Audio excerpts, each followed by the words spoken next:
Hello, little cryptid creatures of the night. It seems as if our dear Lilith has no Wi-Fi right now. But it is yours truly, the original date of the first episode posting. Now, Billy the Div and Lilith DeVille decided to venture into the Abaddon Hotel. Against movie critics and friends' warnings, they went into the hellish abyss that is the Abaddon Hotel. Now, this footage was sent to me by Lilith because she actually seemed to have a good time with the demons there. Who wouldn't? Billy, however, did not. While Lilith was in the corner, flirting with the demon, Billy's soul was snatched. Now they must venture back into the Abaddon to save Billy's precious little soul. Also, I should mention, Lilith made a date with a sexy demon that she's just dying to get to.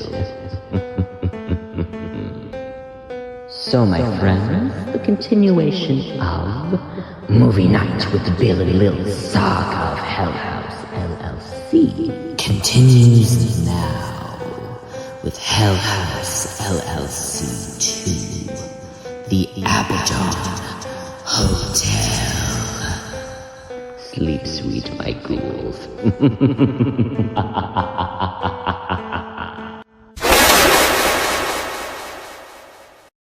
Let's all go to the lobby. Let's all go to the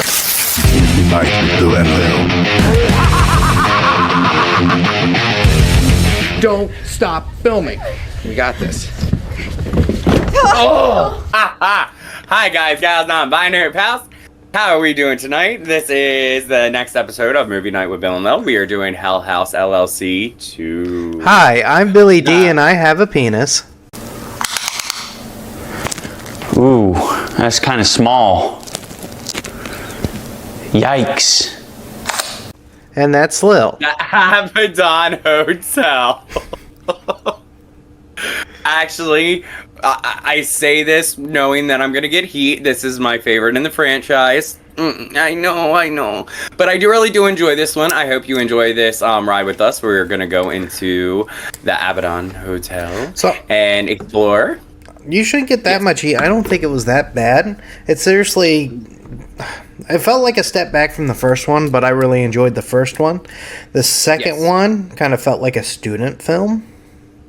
Well, see, the thing is, too, I think that the disconnect here is the first one was very low budget, and it was very, what is the word I'm looking for? I think it was an idea, and it was pulled off well, but it was one of those things, it was a niche. It was a niche, and it worked.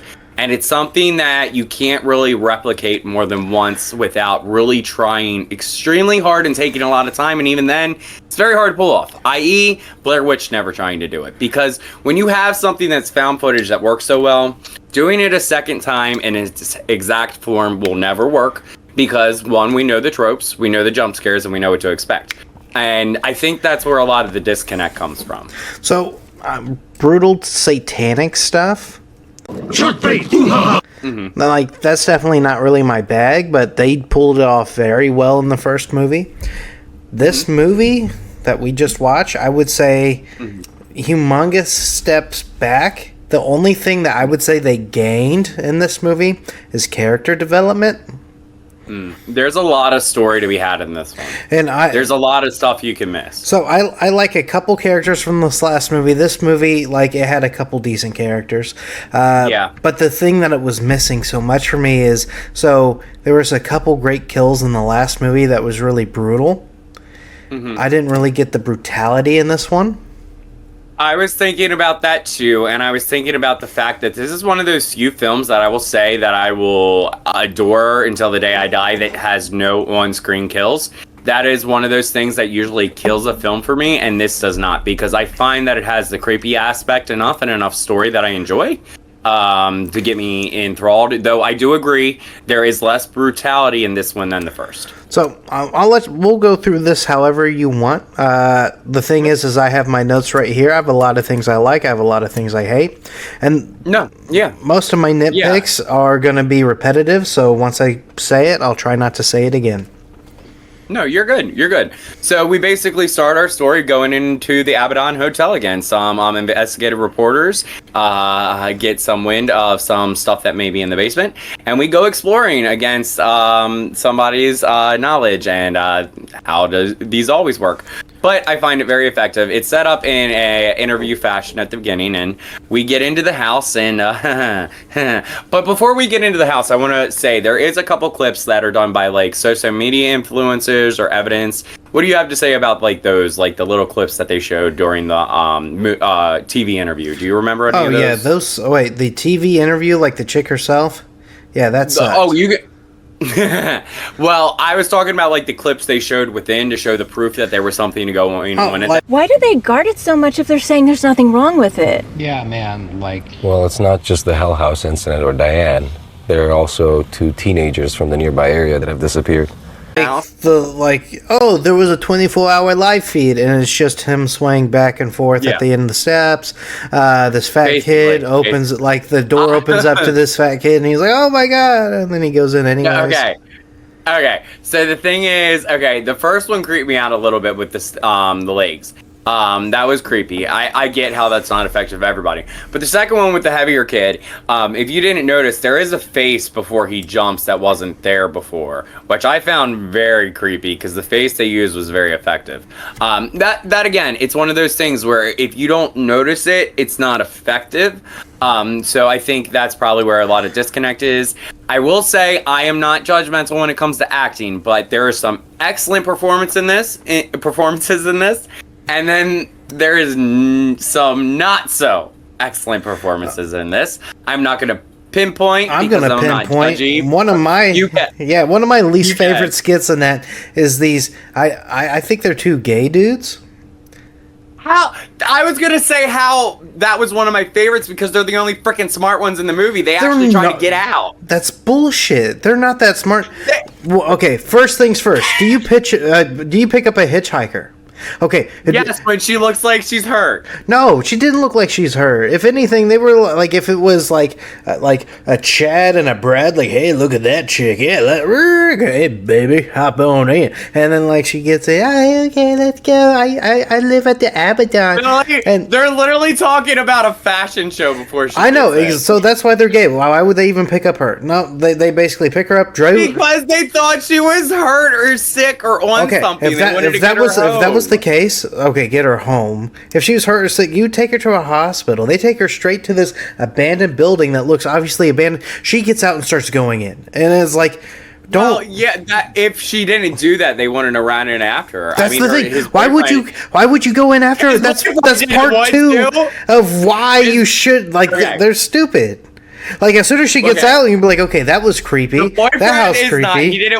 He's trying to question it the whole time, and the other boyfriend is kind of stupid. Why would you run in after him? But they went in. But at the end of the day, they went in. They went in, the one unwillingly, but at the end of the day, they're the only ones that at first sight of anything wonky, they bolted out that door, okay? They got the hell out of there. Well, they tried, but... The first sight of anything wonky is a hitchhiker.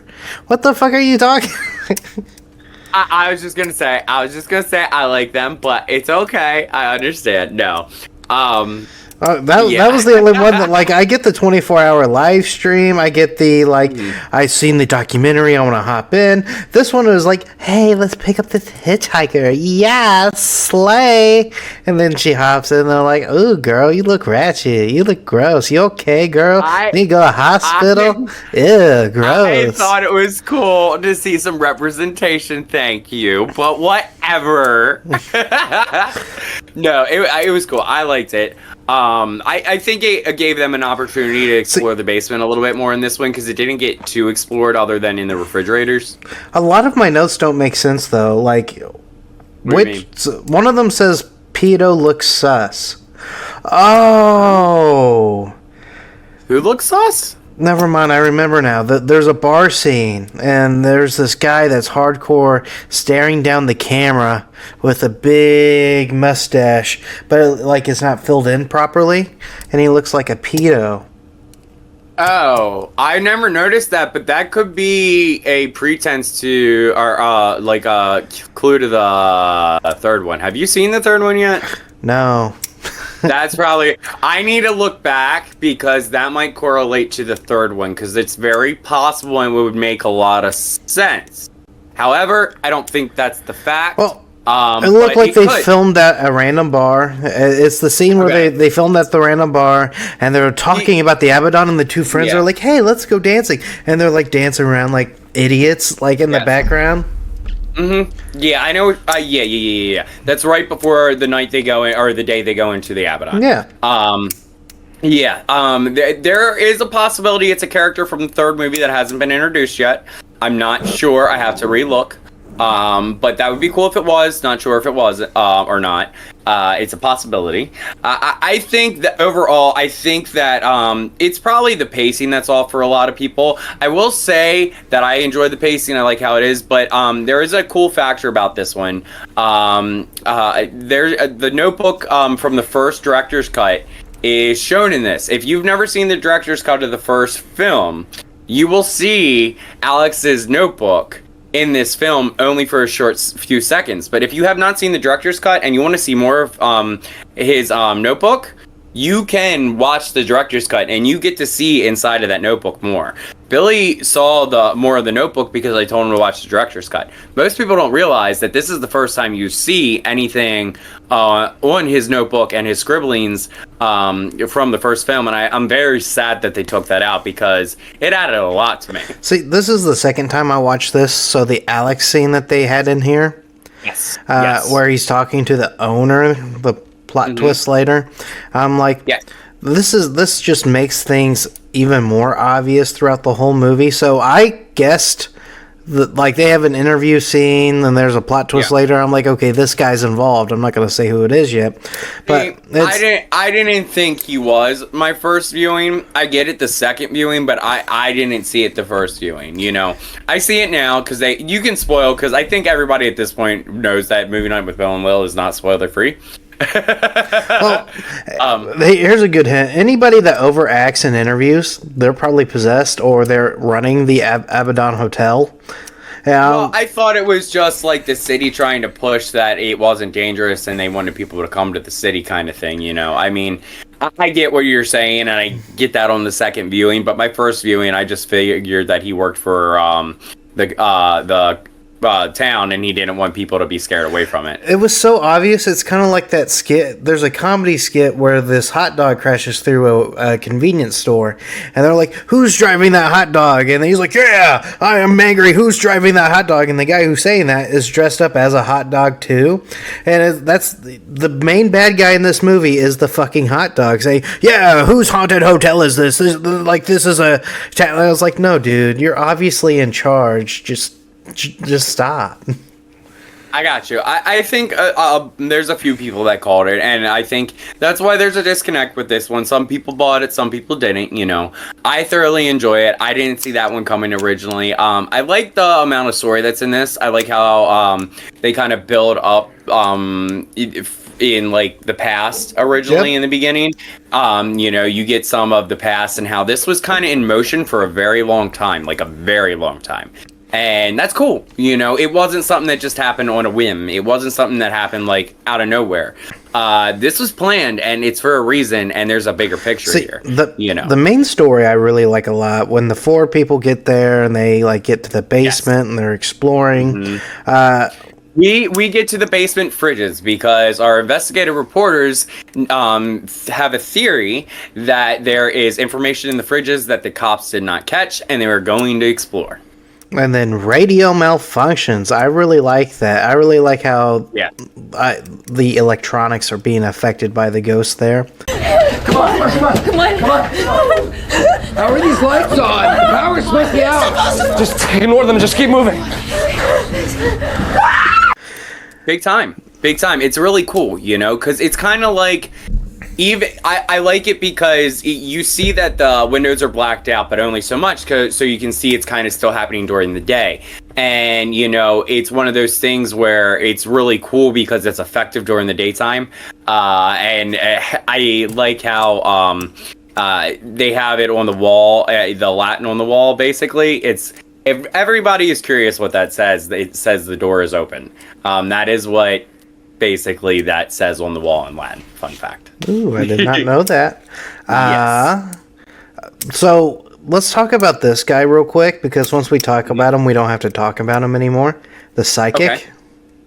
Oh my God, thank you. Please, can we get over him? I hate this man with a fucking passion. Yes, I said the F-bomb because I hate this man. You know what, Lil? Go. I think Go. for the first time in podcast history, I'm the exact opposite. I really like this guy. I seriously do. He's a cocky show-offy jerk. You agree with me. I know. This is not new. This is every episode. See, boys and girls, you probably saw this coming. Lil did not. So that should tell you the ending of this movie. No, I saw this coming because you like a certain individual, and I'm not going to name names because I'm not going to be a hater, but he reminds me of a certain individual that's very popular in the ghost world. Don't talk about... Aw, damn. I was going to name drop somebody, but then guess what you did? You said Ghost World. Let's just say he had a huge TV show, and he had a big movie, and he's a big old liar. Oh, okay. Chris Angel is probably the best magician. Grant and Aaron from Ghost Adventures or Ghost Hunters? I'm not naming anything, but I'm saying they had a very popular paranormal show. And then he branched off and had his own film. Destination Truth. Let's just put it this way. The second word in the title is house of his film. Rob Zombie is probably one of the best human beings out there. And I said 2 movies, 2 words, and they are paranormal hunters. When has Rob Zombie ever been a paranormal hunter? You like this guy. I like a lot of people. Okay. I'm not gonna name, but the movie he made is Demon House. See, now you name names. Everybody can just go and look it up, so you might as well say it. I didn't say a name. I just said the movie. But okay, y'all. I know a lot of y'all are gonna come for me, but this is just my perspective, being somebody that hardcore believes in the paranormal, but is also a hardcore skeptic. When I was younger, I believed all of his BS, and then I rewatched it when I was older, and I called all of his things that I'm like, boy, you might be fooling the sheep, but you ain't fooling me. But I will respect him. He's fooled them. He's fooled people. He's been very successful. You do your thing, boo. Have fun. But me personally, I would love to have a one-on-one with him and to see if he could actually convince me, because I can guarantee he can't. We need to go and do something paranormal sometime. How about new, you crazy Dutch bastard? I sat on the devil's chair in Maryland, and then I had a heart attack not even a year later. That's the sad truth. It's the truth. Yikes. Yeah, no, I've been to a couple of asylums. I've been to some hospitals, No, really actual haunted places. I'm not talking about your last hospital visit. I mean, that's like every week, Billy. No, you want to know? Fun fact, this horror hound bracelet, I'm not taking off till Thanksgiving. People think it's a hospital bracelet and keep asking what happened to me. Also, it's a very good people deterrent. When they think you've been in the hospital, they stay away from you, and nobody bothers you. I love it. Yes, with the way you look, it's definitely the hospital bracelet. I mean, if I look like a deterrent, thank goodness, because people suck. And not in the way you want them to. I mean, aren't you in like... Oh, wait, no, I was about to say the Carolinas. The Carolinas are really bad. The Carolinas? I'm on the East Coast. Where the fuck? Billy, I literally just drove The Carolinas are on the East Coast, too. Billy, I'm right next to the ocean and the bay. Are the Carolinas near the ocean? Myrtle Beach is definitely not on the ocean. And the bay. At the bay. The bay is literally right outside my house. Thank you. Okay, cool. Anywho, Chris Angel Mind Freaks basically is like talking shit on the show, and he goes in and he finally he's so bad though, but he's the stereotypical like ghost hunter, and I get it, but I hate him because he makes like paranormal people look really bad. Thanks for having me on, Susie. Somehow I knew you'd call. Be sure to check out Brock Davies' From Beyond, coming next fall. Thank you, Brock. Well, I like his bit. I like his sketch. I like everything about it until the end. The end with the jump scare. Oh, the very ending of it when they will go to run out of the room. Not even to run out of the room. They do the camera lag thing, and the camera lag where you get to like see. Yeah, like the 360 kind of thing, or like the pan. No, where the face, like you see the face, and it goes beep beep, and then it zooms in on the face, beep. But when they zoom in on the face, it was like 5 seconds too long, and that like it takes a little long. That I will say, like there's 2 jump scares that take a little long to happen. It's that one, and it's the one where it's kind of the requel of the first film, and they're stuck in that same hallway, but the clown's on the other side. It's very effective, but they wait a little too long at the end for that clown face to pop up. The clown face was like rough. You know, it would have worked if it was quicker. And it's kind of goes into like the Conjuring universe. They do that too. They wait too long they prolong the jump scare and it's not effective anymore. If people feel a jump scare coming, it's not going to make you jump. Seeing the jump scare is kind of like imagine the nun going to the camera going, ugh. But like instead of like the just like being like boom bow, it's yeah. And then it's just making staticky noises and the face is still there. Like doing that for me, I get to nitpick. I'm like, oh man, that makeup kind of looks like it's been Crayola crowned on. Like it doesn't look that great. No, I got you. And I mean, the first one did great, especially when she was crawling up to the dude's bed. Like that was horrifying. This one is like, oh my god. Oh wait, what? That doesn't look too good. Well, it's probably because it was too much of a close up for one. For two, it was like a little too delayed. But I will say I've seen this mask since at haunts, so I think it's been popularized by this film, which is really cool. I was just talking about the girl. The clown looks pretty cool. Eddie Hoozles. No, I think we're ready to get into the part where Molly Molly calls over the radio, and Molly's supposed to be looking out at the car, and she's not supposed to be there, so her man goes to get her, and they find out that he apparently called her over the intercom or the radio, and that never happened. So we know that things are coming into motion now, and our one outsider knows that this is time to go. Oh, and for me, this is where the movie picks up because they come in, they run upstairs, like, what's going on? And then that's when the house, like, this is where the maze begins. And then they're like, oh, there's an exit over here. The clown's kind of, oh, wait, no. The clown's not blocking it yet. Well, yeah. At this point, because like after they go into the they go to look for the psychic, and when they find that they are both hung, him and his cameraman, they go to try to go to the front door, and that's when they find the clown at the door because she's like, he was just in the basement. Doesn't the scrawny nerdy guy try to kick down the door first before they bump into the clown? No, that's later. Oh, okay. That's later because this is when the house is still teasing them. They think they can get out at this point because Molly just came through that door essentially. So they're trying to get out and they see the clown there that was just in the basement with them that they didn't see past them. Jesus Christ, how did I get there? Fuck, how was that there? That was in the basement. That's our way out. We gotta go out that way. I'm not going near that fucking thing. Shit, man. Yeah, it's just a prop. How did it get up here? It can't hurt us. It doesn't move. Okay, let's go.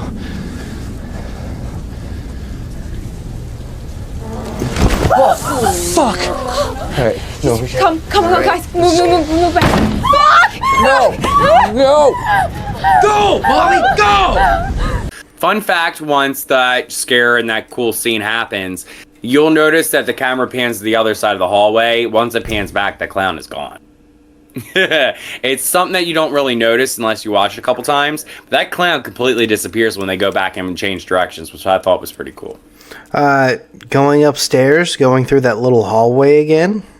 Oh my god, are you talking about the red scene, like right near the climax with the girl from the first film? I was talking about when they were about to get trapped in that one room, and like there was like that's a go. A girl in the hallway. They thought it was a dummy, and then she starts moving and breathing. They're like, "Oh, yes, yeah." That one's a fun one. I wish they did that at like an actual haunt, because that would be an effective scare. I think that would be really cool. But that was cool. I like that. They end up in I always forget his name. His catchphrase I use all the time: "Sleep sweet." His room from the first film. That's the room they actually end up in. His room. They barricade themselves in this room. The camera guy's going through the tapes they found in the basement. We find out that Alex and somebody had a meeting, and he lost all the company's money. So this is why he came to Hell House. We didn't know this. We thought Alex came to Hell House for the first time with everybody else, essentially, except for like looking at the property. So this is like a big thing to know that Alex has been here. He lost all the company's money, and that's the reason why everybody had to stay in the original one. We didn't know what kept them at the house. We do now. And we find out who did this in the first place. So it's pretty cool. We get a lot of story in here. One of my favorite scares in this film comes from this scene, though, when they take Molly. Oh, my Molly Miss Golly. When that door becomes unbarricaded and you see that face in the door, I said, oh, no, bitch. You closed that little... no. See, the note on the door acting scene... that I started cringing so hard at. Like, hey, what's that on the door? And then, like, he slowly walks up to the door and then, like, and then he reads it. I'm like, dude, like, time's pressing, and plus you leave the door wide ass open, and this is no time to be overacty. Like, as pushing. I said, there's some good performances and there's some bad performances, you know. I think we're at the scene where we're not there yet, are we? We're not at the cop interview scene yet, are we? We are. Yeah. We are. We see that our main heroine is as we think at this point, the sole survivor, as we see, and she's being interviewed by the cops, and she's bloodied, and you don't know what's happened, but she's kind of explaining. Her interviews pop in and out throughout the whole movie, and so does other people's, but hers is like overacty, like, you should like. I think she had one of the like most solid performances out of everybody's. Out of a lot of the cringy ones, she had a pretty solid one, in my opinion. But that's just my opinion. The camera guy that was looking for his girl, Meg. Sorry. He was really good, in my opinion. But there's nobody that like shook me over the top. Like, oh my god, is that the next like Leonardo DiCaprio? Like, no. If anything, I'm like, half of these actors have to at least starred in one porn, because that's how cringy like most of this is, especially news anchor like Sally, whatever her name is. Oh, you're so harsh, but there is one or two performances that are very good. I wrote it down. I don't know where I put it. The names are so dumb. Do you remember that conversation we had? Which one? We like every single name that they were throwing out there. They were name dropping shit left and right, like James McCory, and like it's like stupid dumb names that you probably go on like a Google randomizer and it's like, hey, what's a good male name? And then they pop it up. Oh yes, let's use this name for this movie. I mean, I think a lot of it had to do with the fact that it was rushed for budgetary concerns. You know, I think they knew they had a success with Hell House LLC. They wanted to make it into a trilogy, and that's what they did. So they got a really good story in place, and they kind of like filled in the divots. And maybe the names struggled a little bit, I guess. I liked the overall feel of it. I liked how it kept with the tone of the first film, though this one's not as loved as the first film. I think the story is a good follow-up to the first. I think we're getting into about the climax here. At this point, we get back down to the basement and find out that Molly is down there laying passed out with the clowns. We go to grab Molly, and a portal to hell, an actual portal to hell, folks, opens up in this basement, and her boyfriend gets taken, which is sad because he's actually a really nice guy. But everybody runs back upstairs. I believe we get separated somehow, and it goes with basically we end up with the guy basically we go back to some of the interviews, and then we end up with our one main guy basically waking up to the room, and basically all shit's gone down. We have some of our franchise cast at the table that are basically dead and sitting there. We have somebody playing the piano, who we don't know who it is yet, but is also a franchise character. And then we have Miss Molly and our Blondie on the other side of the room. Forgive me, I've watched this a million times, but I don't know names for the life of me. And then we have our big reveal that Billy did not see. I did see. The guy that was being interviewed was not the guy that's supposed to be interviewed. He is the owner of the hotel and the one that started this shindig. Billy hates the monologue. I like it. I find that the scene is flawed with some of the makeup, and it is I don't like the glaring fall of the fake candles. There is ways of making fake candles look a lot more realistic, i.e. like dunking them in actual wax, aging them, etc. I did not like that. Satanists would not use fake candles, period, flat out. Anyway, but other than that, I like the monologue. I like the story. Not to mention, didn't they do that scene in Broad Ass Daylight too? Like with the they did do it in daylight. It was, but this whole was supposed to be done in daylight because they went in trying to be smart. I was about to say, wouldn't it be more effective if they would have done it at night? At that point, it should have been night, honestly, because when that scene happened with the clown at the door, it kind of looked like it was the sun was going down, so it could have been possible. Oh, another thing is the effect in the basement where like they re-broke the wall. Every movie, the wall breaks. The portal. But the thing is it's a shotgun sound effect. Did you catch that? I didn't. When the portal bust open, it was like a cringy little sound bit of a shotgun. Okay. I'm like, what? I didn't catch that.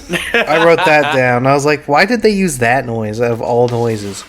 I mean, for their budget, honestly, I don't think the portal looked that bad. I mean, I've seen worse on better budgets, so I'll give them that.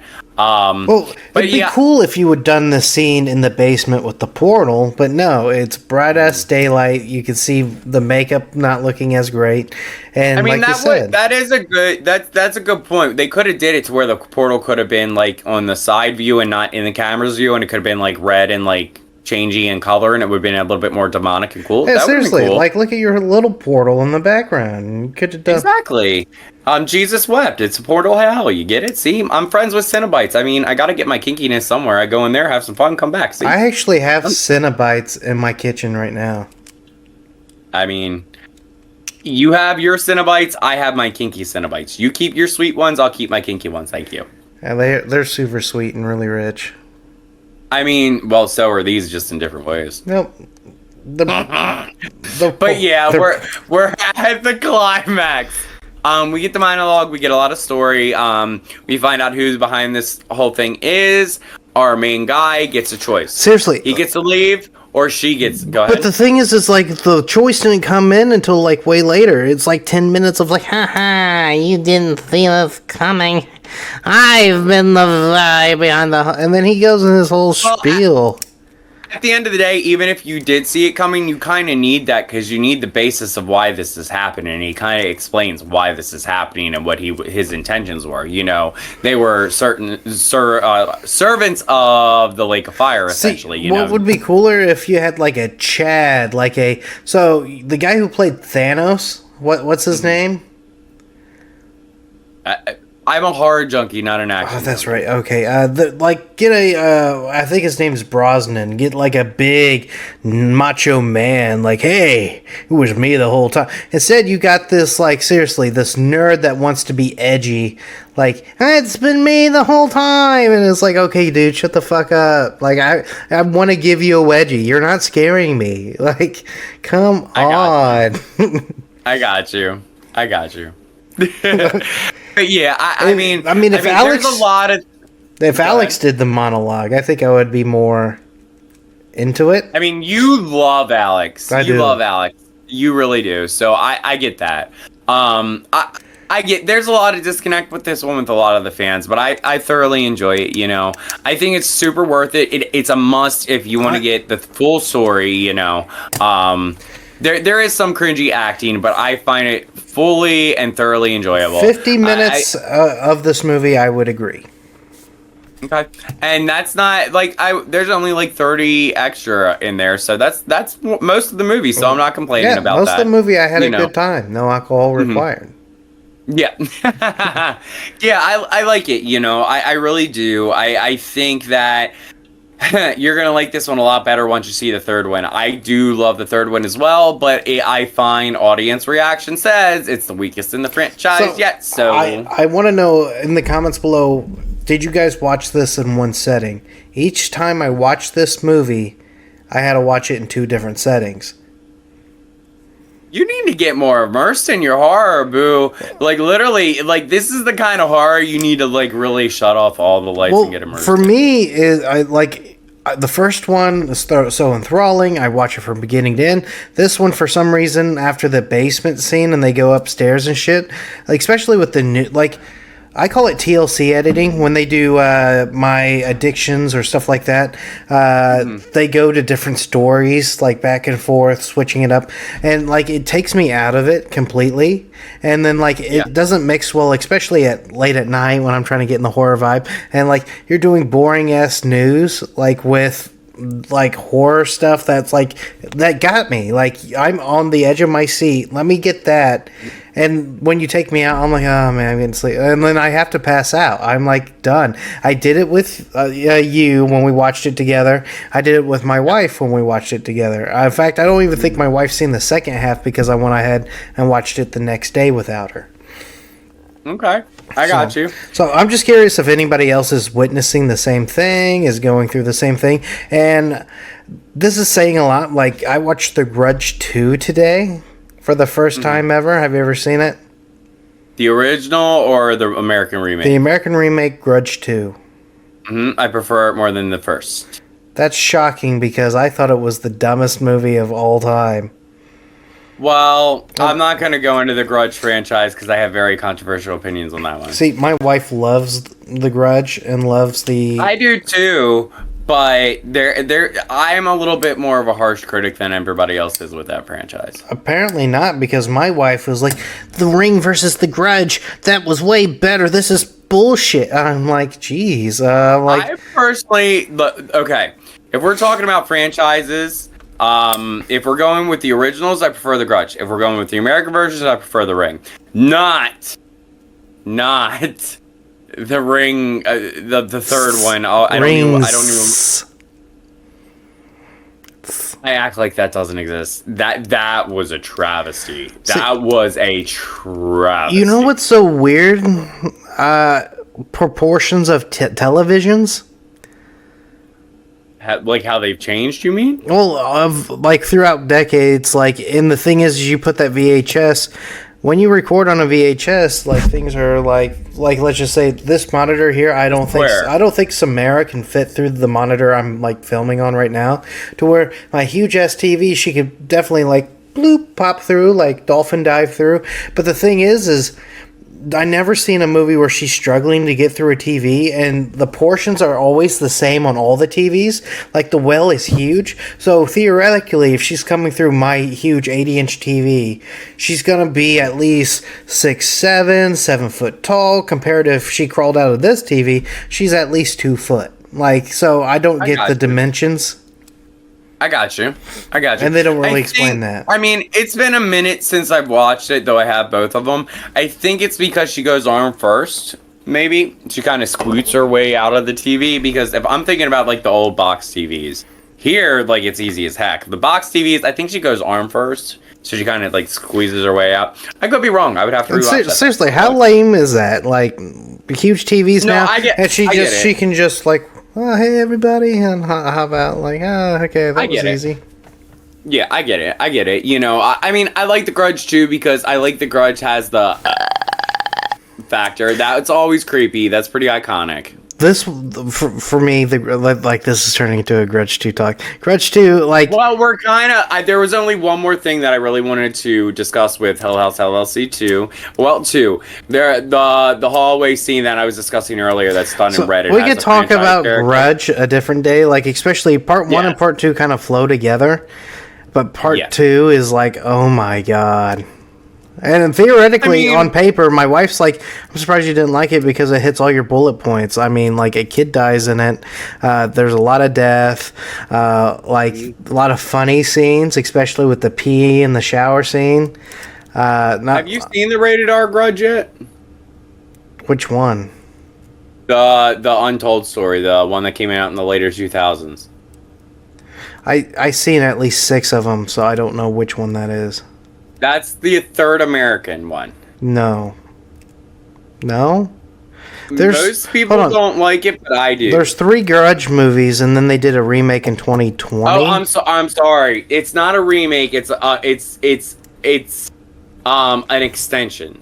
It's called The Untold Story. That's the one I'm talking about. And this is American. Yeah, I'm gonna show. I have it right here. I just bought this one. This one right here. Oh yeah, I hated it. Yeah, most people do. I actually really like this one, but that's just me. I almost fell asleep.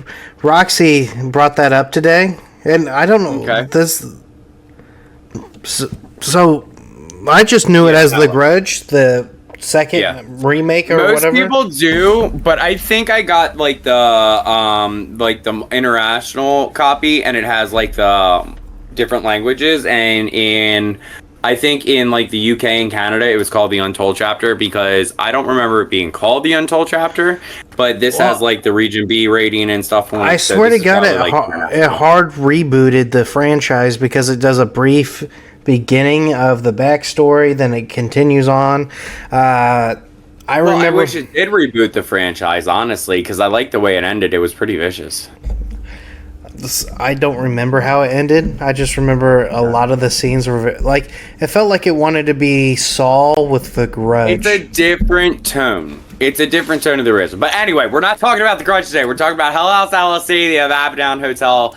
But yeah, my other favorite scene in this film is when they go through Mitchell goes through the hallway, and our franchise character is there talking to her mother on the phone. And as he passes her, her voice turns demonic, and he turns around and she's all creepy. I love that scene so much. It's just, keeping something from us. Yeah, I know. Once we get through opening night, it'll all be downhill from there. No, Mom, I already told you. I'm dead already. They took us down. And Mitchell's coming with us.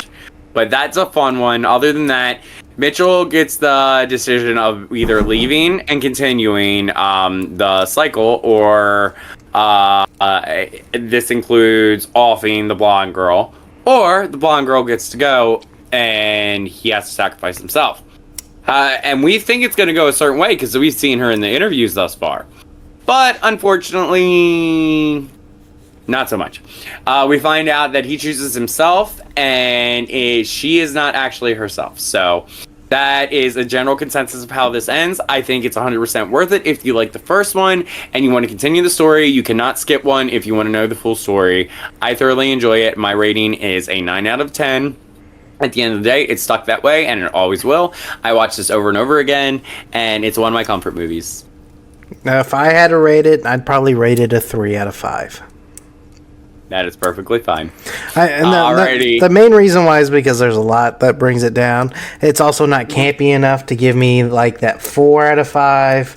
But at the same time, so the first one is definitely one of the best, I would say, found footage horror movies of all time. I agree. Leaving it vague, I think, is fine. If you just watched that and you were done, especially the director's cut, you'd have a good time. Oh yeah, I think I think this is my favorite, but at the same time, I don't think it's as good as the first one, in the sense that the first one really is one of those staples in found footage. If you like found footage, you have to have that one in your collection. Especially the director's cut, because there is few like it. The glass shard scene alone is why I think I prefer that movie. I got you. I respect that. But yeah, I think that it's a fun one. And are we ready to get into our game? Let's go into the game. Give me 2 seconds. I'm glad. No, you're fine. I'm glad that you told me about The Grudge because that one was included in this. Oh, good. All right, we are ready for the game.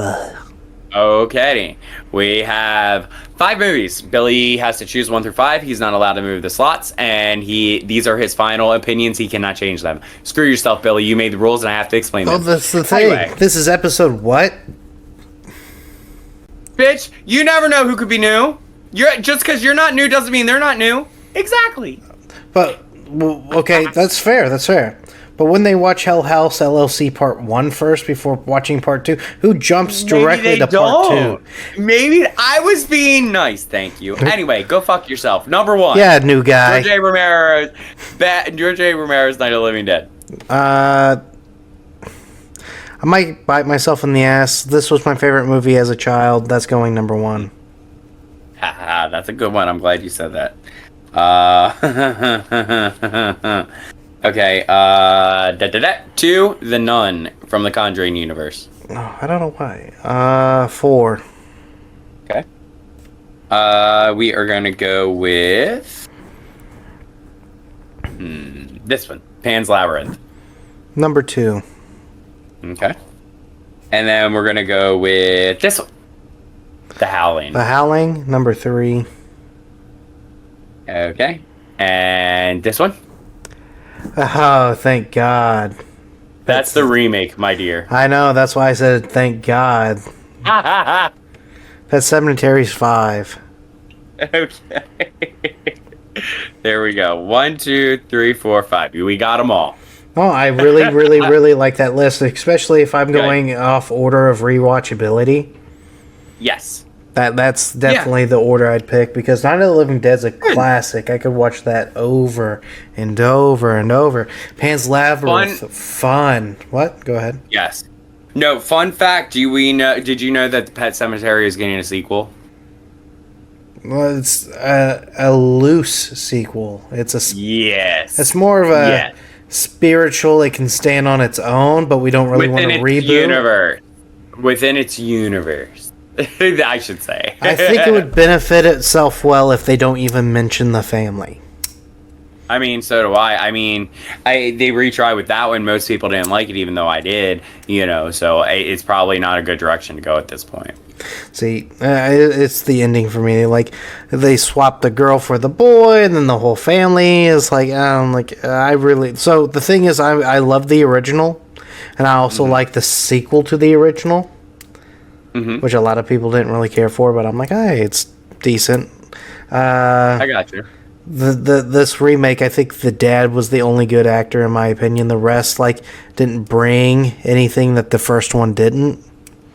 Okay. So. I got you. I like the ending. I like the ending a lot. Though I haven't seen the alternative one yet. I got you. So that's how we're going to leave it. Billy still supports everything. I'll be honest. None of the strikes are affecting me at all. I hope everybody gets what they get paid, because getting fucked over fucking sucks. So everybody just stay happy, stay healthy, and stay alive. Yes, please. Fuck, that sucks.